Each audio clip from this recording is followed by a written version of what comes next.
ஒரே ஒரு பொய்யை கூட இதில் நாங்கள் சொல்லலை. பொய்யை சொன்னது திமுகவுன்னு இந்த ஆவணம் மூலயமா நாங்கள் நிரூபித்திருக்கின்றோம். இது தமிழ்நாடு மக்கள் அனைவரும் படிக்கணும், எல்லாத்துக்கும் போய் சேரணும்.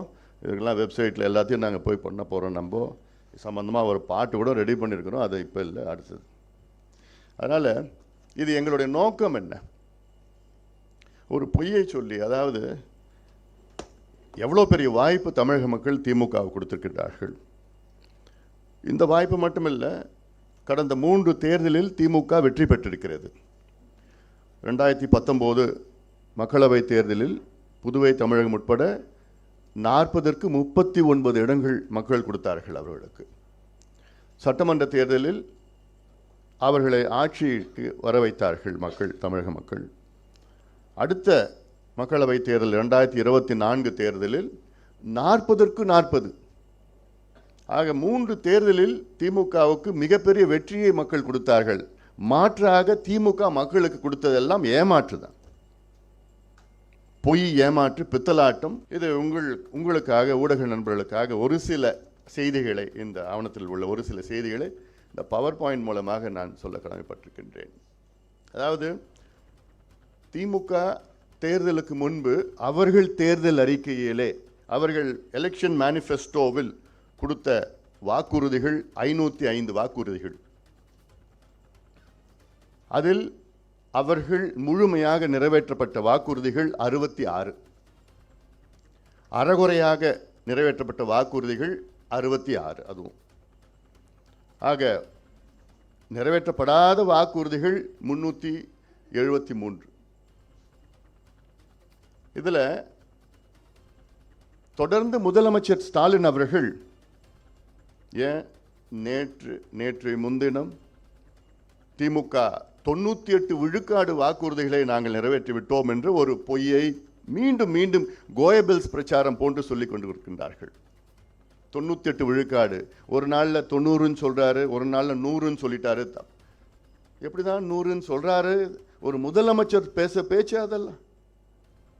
அமைச்சர்கள், சில அமைச்சர்கள் 110. இதெல்லாம் ஏதாவது தமிழ்நாட்டு மக்கள் என்ன அவ்வளோ ஏமாளிகளா? ஆக கிட்டத்தட்ட 439 வாக்குறுதிகளை நிறைவேற்றாத திமுக அரசு 505இல் 439 வாக்குறுதிகளை நிறைவேற்றவில்லை. இதில் பர்சன்டேஜ்னு பார்த்தீங்கன்னா கிட்டத்தட்ட அவர்கள் நிறைவேற்றியது 12.94%. 12.94%. சரி, 13% வச்சுக்கங்களேன், 13 விழுக்காடு வச்சுக்கங்களேன். ஆக 87 விழுக்காடு வாக்குறுதிகள் திமுக நிறைவேற்றவில்லை. இது ஆதாரபூர்வமாக இதில் இருக்கிறது.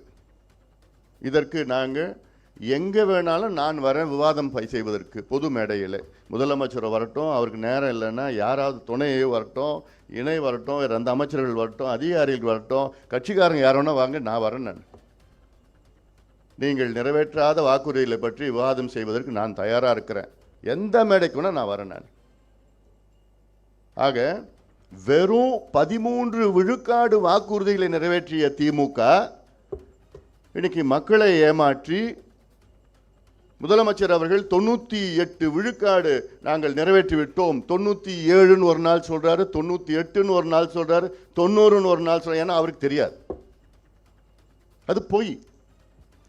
ஆக 87 விழுக்காடு வாக்குறுதிகளை நிறைவேற்றாத திமுக தோல்வி அடைந்து விட்டது. It is the failure of the DMK government. DMK fail ஆயிடுச்சு, தோல்வி அடைந்தது. இப்போ திமுக ஒரு தேர்வுன்னா அதில் பாஸ் மார்க் எவ்வளோ? 35 விழுக்காடு அல்லது 40 விழுக்காடு. ஆனால் திமுக பெற்றது 13 விழுக்காடு. அதனால் திமுக அரசு தோல்வி அடைந்து விட்டது, ஃபெயில் ஆயிடுச்சு. அதனால் இவர்களுக்கு ஆள்வதற்கு தகுதி அற்றவர்கள், நிர்வாகம் செய்வதற்கு தகுதி அற்றவர்கள், பொய் சொல்வதற்கு மட்டும்தான் தகுதியானவர்கள். திமுக என்றாலே பொய். இதில் நிரூபணம் செய்யப்பட்டிருக்கிறது. இதில் நான் ஒரு சில வாக்குறுதிகளை நான் சொல்ல எல்லாத்தையும் என்ன நேரம் இல்லை, எல்லாத்தையும் நான் சொல்ல நான் ஏன்னா உங்களுக்கு புத்தகம் கொடுத்துட்டேன் நான் அதில். அதனால் இல்லை இப்போ மாநில சுயாட்சி, தமிழ் வளர்ச்சி, இதில் பார்த்தீங்கன்னா மாநில சுயாட்சி, கல்வி வளர்ச்சி ஆகியவை சார்ந்த மொத்தம் 12 வாக்குறுதிகள் அளிக்கப்பட்டிருந்தனர். அவற்றில் 8 வாக்குறுதிகள் நிறைவேற்றப்படவில்லை.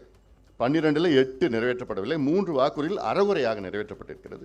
அதாவது ஒரே ஒரு வாக்குறுதி மட்டும்தான் நிறைவேற்றப்பட்டிருக்கிறது, மாநில சுயாட்சி தமிழ் வளர்ச்சிக்காக. ஈழத்தமிழ் நலன் தொடர்பாக திமுக சார்பிலே 4 வாக்குறுதிகள், அது ஒன்று கூட நிறைவேற்றப்படவில்லை. ஒன்றே ஒன்று கூட.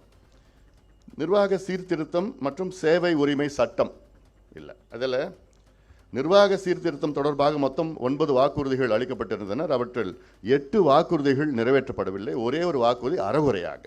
அதில் ஒரு உதாரணம் நான் சொல்கிறேன். லோக் ஆயுக்தா அமைப்பு வலுப்படுத்தப்பட்டு அமைச்சர்கள் உள்ளிட்டோர் மீதான குற்றங்கள் விரைந்து விசாரிக்கப்பட்டு தண்டனை வழங்கப்படும் என்று வாக்குறுதி எண் 18. இந்த லோக் ஆயுக்தா 2019 கடந்த ஆட்சி காலத்தில் பண்ணாங்க. இவர்கள் வந்து அதில் 2.5 ஆண்டு அதில் லோக் ஆயுக்தாக்கு ஒரு தலைமை கிடையாது. நான் தொடர்ந்து வலியுறுத்தி அறிக்கை விட்டு அழுத்தம் கொடுத்த பிறகுதான் சமீபத்தில் 3 மாதத்திற்கு முன்பு தான் ஓய்வு பெற்ற நீதிபதி தலைமையில் ஒரு போட்டிருக்காங்க, மெம்பர்ஸ் போட்டிருக்காங்க. ஆனால் ஒரு துரும்பை கூட எடுத்து வைக்கல. இன்னொரு 5 மாதம் தான் இருக்குது ஆட்சி காலம். ஒரு குற்றச்சாட்டு கூட இல்லையா? ஒன்று கூட இல்லையா? அவங்க திமுகவுக்கும் லோக் ஆயுக்தாவுக்கும் சம்மந்தமே கிடையாது.